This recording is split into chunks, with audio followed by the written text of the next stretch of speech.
We've all heard our favorite players say they want to play their own game in order to win. And Art loves hearing this, of course, because it's exactly what Furia try to challenge in every match. When you try to fake, they take the risk and call you out. If you don't fake, they stack the site they think you're going to. They focus on conditioning, and they have 4 players who all have outstanding stats.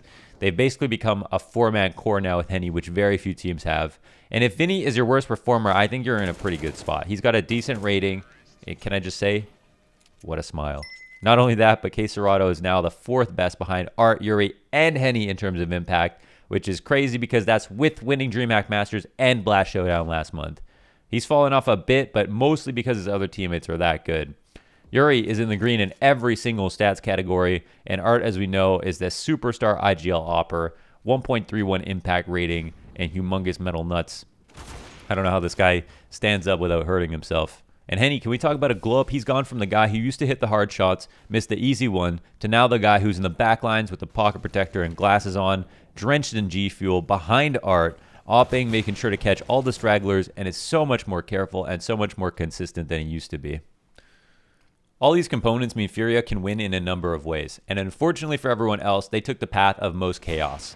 I remember once a pro said to me he felt like Shroud was very underwhelming as a pro because he said if he had the same aim as Shroud, he'd be applying way more pressure and pushing everything.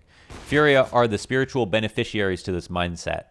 There was a beautiful line from Art recently where he said in a post-match interview, quote, "We want to drag our opponents into the mud with us," end quote. So perfect when we think about what makes Furia tick. So how's that work? Well, we know how Fnatic works, so it's not really a secret, but let's say basically you're Team Liquid. You scrim against everyone in NA, e.g. 100 Thieves, Gen G, Triumph, Cloud9, probably your best competition right now. Which one of those practice partners plays like Furia? None, of course. And so for anyone who watches the UFC, this would be a good analogy.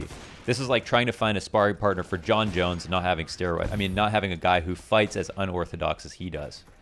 The fact that there's no one to play except Furia who play like Furia means that they're the ones who get to practice the most versus similar teams.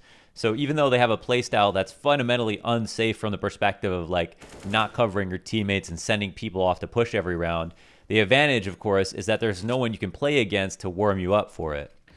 So here's a cycle of death. You enter the match, you tell yourself, we know what they're going to do, guys, we got this. You end up losing fights to players you know are pushing. The frustration ensues. You make mistakes trying to answer aggression with aggression you didn't practice yourself. And then Art goes on Twitter and congratulates you for trying. Now, of course, they do lose. Don't get me wrong. They aren't 3 times major winners like Fnatic. But like Fnatic, we know the style works. A huge part of this is having someone like Art. If you've ever tried to build a team to compete, you've all had the conversation with your teammates after a loss where you point out someone's mistake and you get into an argument and you all end up playing a touch safer in your next match. And then you rinse and repeat until the point that you find out you're Astralis without the coordination or talent, and then you disband. Furia, on the other hand, are the Silicon Valley, open concept workplace, foster creativity, do whatever makes you happy version of a CS team.